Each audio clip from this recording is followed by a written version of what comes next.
I would now like to invite my guest who's present here with me, Dr. Sono Khangarani. As I had mentioned earlier, he's CEO at Thardeep Microfinance, Pakistan, but he's here in his capacity as the representative of the Dalit organization. Welcome, Dr. Sono, please. Thank you. Good morning, organizers. Thank you for this nice gathering. And thank you, panelists, on the podium as well as on the virtual. I am, basically a Dalit Hindu by religion from Tharparkar. I will have a misconception or something which I think I must speak about is the word minority. When we say minority women means we have already discriminated them to be a second or a different part of the society in a way in South Asia. So I think the word minority itself is in a very kind of a discriminatory, and at one point in time, maybe in 10 years from down the line, it may be the derogatory as well. It has to be human, it has to be equal, it has to be equality.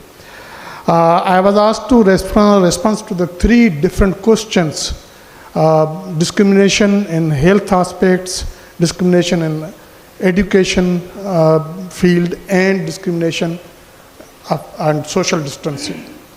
Let me also clarify one thing. I think my two speakers before, they spoke about Dalits. Dalit is not a minority religion.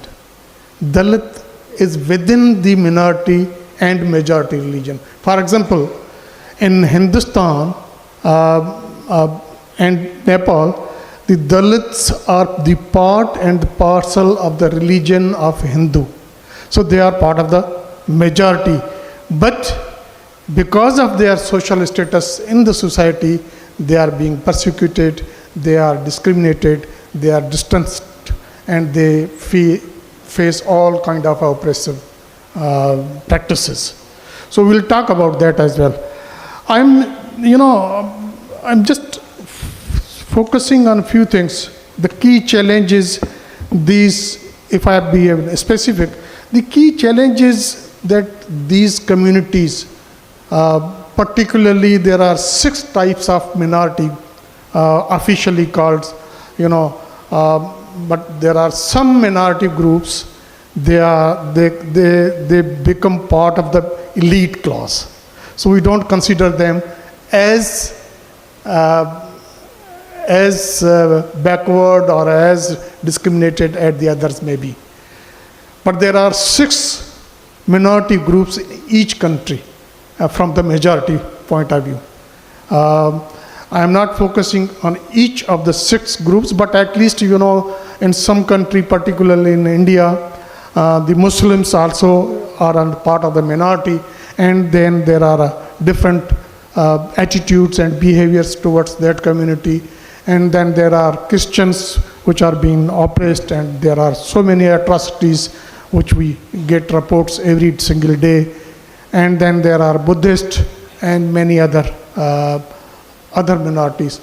Within these minorities, there is a caste, there is a color, there is a creed, there is a profession, there is a descent, and there are so many other things which also impact health, education, and social distancing.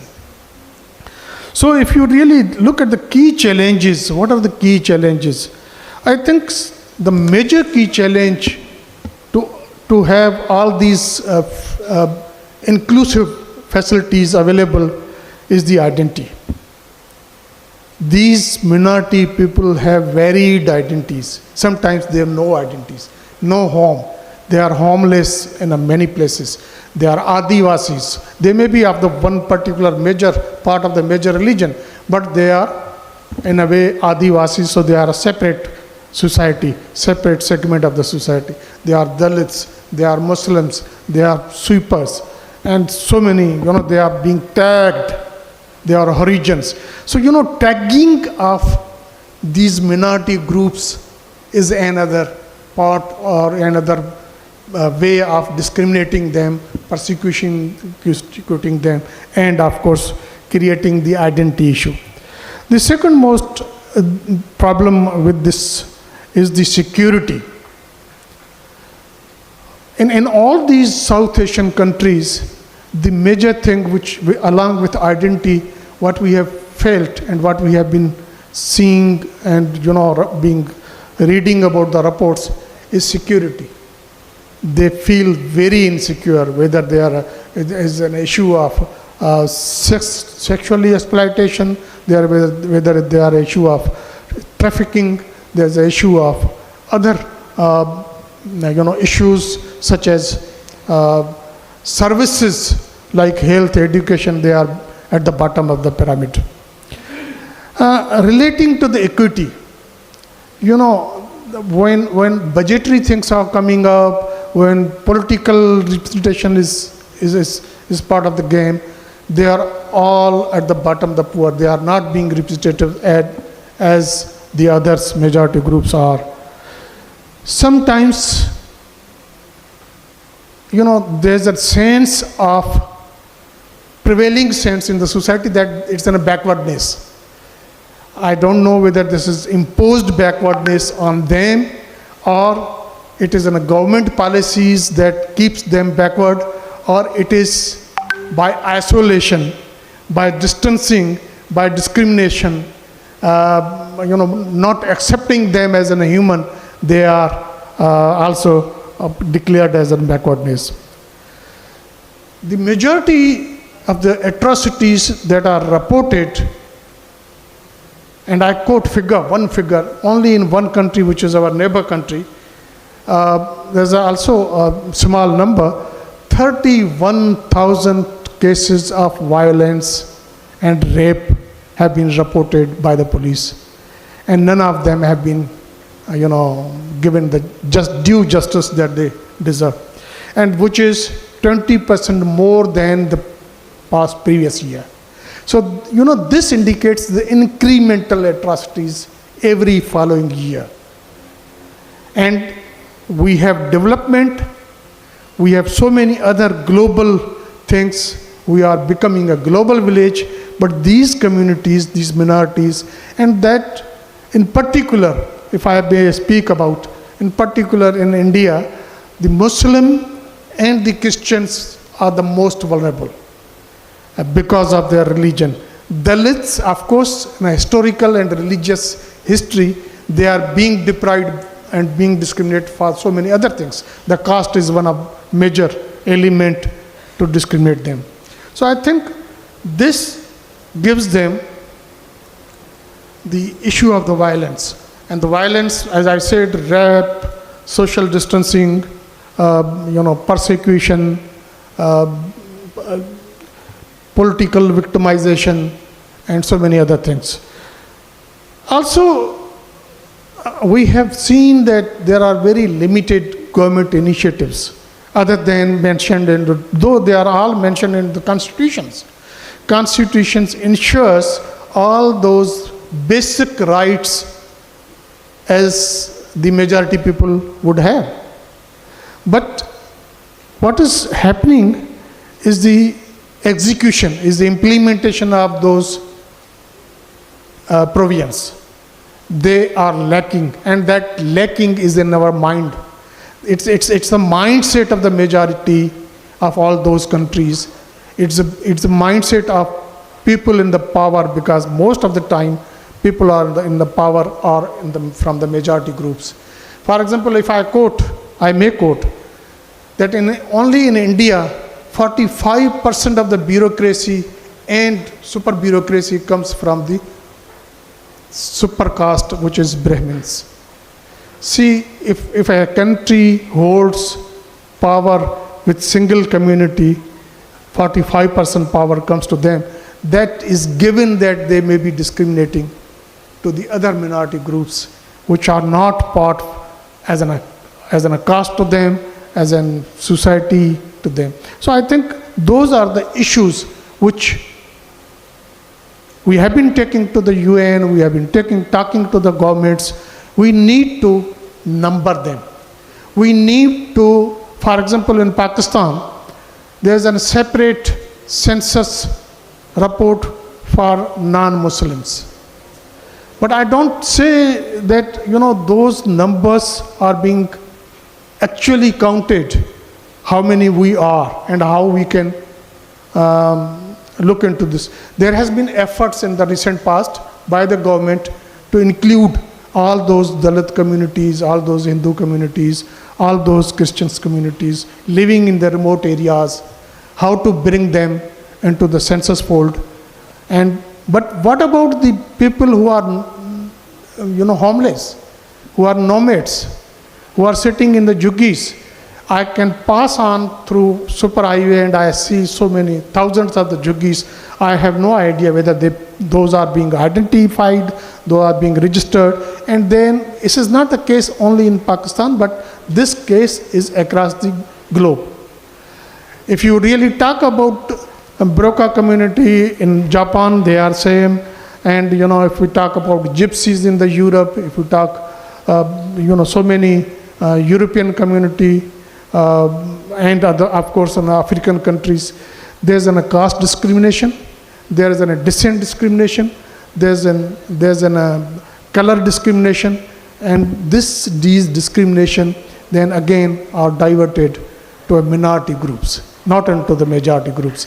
Wherever there's a majority, they hold the power. So there's a big relationship between the power and the minority groups, the low populated groups, and sometimes they hold the businesses, and businesses has the power. So some community who hold the business, they share the power, and they are out of this even minority groups, so they become mainstream.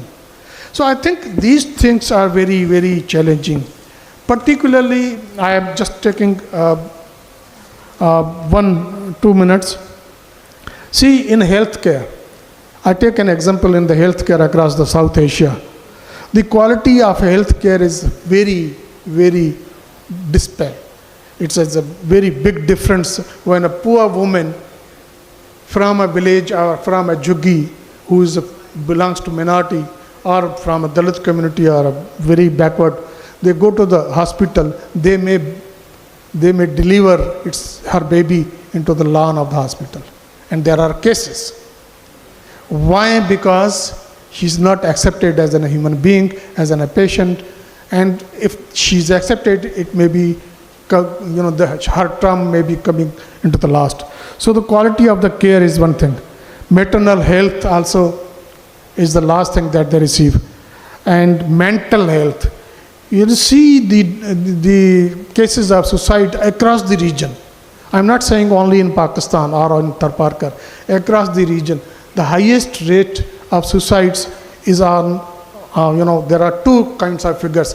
It is either in the elite class, which they might have a different kind of issues, and then there is a downtrodden classes.